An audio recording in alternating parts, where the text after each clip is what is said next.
consignment. Well, I hate to say I told you so.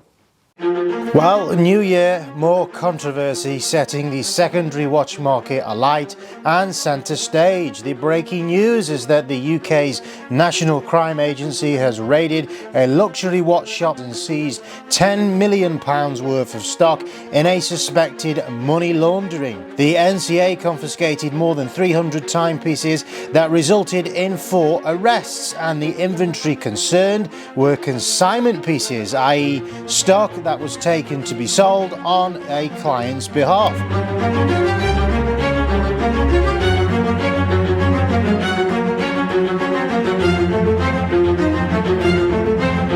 What's up guys, I'm Vinny and welcome back to the channel. Now I am a watch dealer of course, and this is not great news for the beginning of 2023 for our entire industry. In fact, in the last video I made a couple of weeks ago, I actually said this. What was happening is that there was, for want of better description, too many dealers in hoodies and caps flipping watches out of a case. Goodbye, I never want to see you again. There are a lot of enthusiasts that do want to beat the waitlist and do want to pay above that retail price, but they want to be treated in the same way as if they went to the authorised dealer. They want a luxury service. Yes, that's right. The secondary watch market this year should focus on clearing up their act, should focus on establishing themselves with a better reputation. With this headline that has exploded onto the scene only yesterday, it is not good news at all. Yes, Britain's version of the FBI apparently has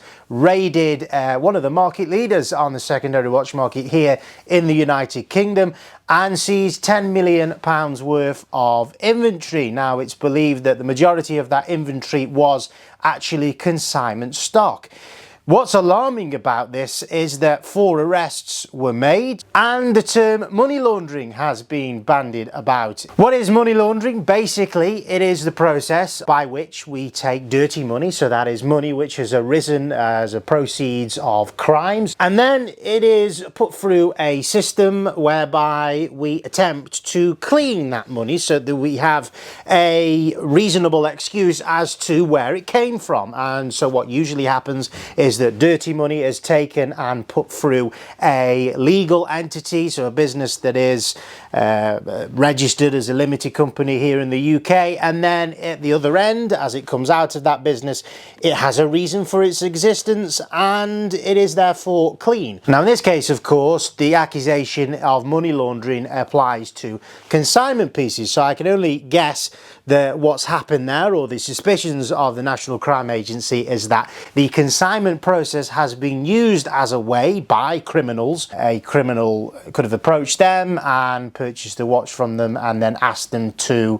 actually sell it and put it back into their inventory as a consignment piece, and then the proceeds that they get from that consignment piece at the end of it are clean because they have a viable reason. They arose from the sale of a cherished piece, a cherished possession, in this case a luxury watch of course, or several luxury watches with the value that watches like Richard Mille's hold.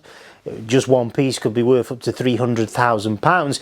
It therefore is an interesting and quite easy way to disguise quite a significant chunk of cash. So if you had 3 or 4 Richard Milles, then you could very easily be running into the millions of pounds that you have laundered or cleaned through the process of consignment. Now, it's interesting, I've not actually heard of this as a potential concern going on, but as I said, I have warned in previous videos that I personally, as a watch dealer myself on the secondary watch market, do not like the process of consignment. At Beat the Waitlist, we have engaged in the activity of consigning some of our inventory that perhaps was sitting around for too long with entities, other secondary market dealers whom appear on social media to be much larger than ourselves. Now, we are a modest, small to medium sized business, and what we've done in the past is we've consigned inventory with larger secondary market dealers because they have a much greater access, or allegedly have a bigger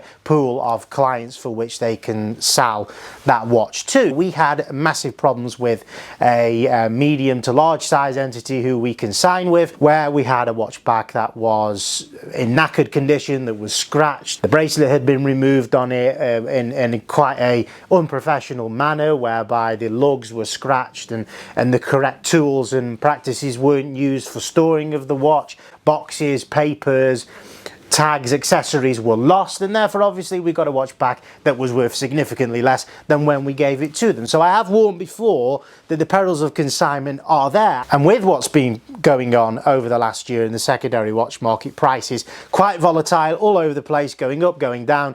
Lots of dealers, the vast majority actually on the secondary market, have become reliant upon the consignment process, and therefore consignment as a practice has been pushed on many clients and been offered as a win-win situation for dealers who don't have to take the risk of actually investing money and taking the risk on a watch that might go down in value whilst in their possession, and for the end user they get the promise of a slightly higher price because of a smaller marginal fee that the dealer takes because of the lesser risk that they have assumed on that watch as a consignment piece. So where does this horrifying news leave the secondary watch market, particularly here in the United Kingdom at the moment? Well, I think first of all, trust in the consignment process, as I've warned before, it isn't 100% robust. I think trust in the process will absolutely plummet through the floor, and we will see potentially a run on all of those consignment pieces at dealers once this news starts to spread. Adverts will start to disappear because that consignment inventory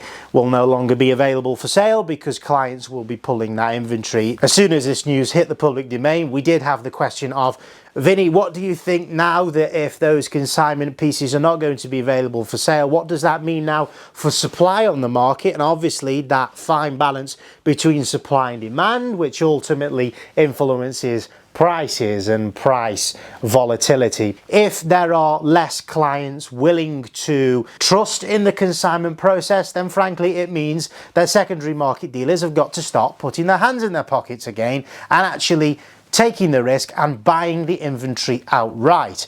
In a situation where dealers actually have a vested interest in their inventory and are locked in at a certain price, I'm telling you now, absolutely there won't be as much movement in prices that you're seeing being asked on the secondary watch market. So it might actually mean that artificially prices will be kept at a certain level, and there'll certainly be less volatility with this news. Not the greatest news to start off 2023 with, and certainly not the video I was hoping to make this week, but I think it is important that awareness is raised for this, because as I've said, the secondary watch market have to clean up their act for the benefit of everybody. We need trust to be there. With news like this, it just has the opposite effect. Anyway guys, thanks very much for joining me. I've been Vinny. Please go check out beatthewaitlist-watches.com, and I'll see you next time. Take care.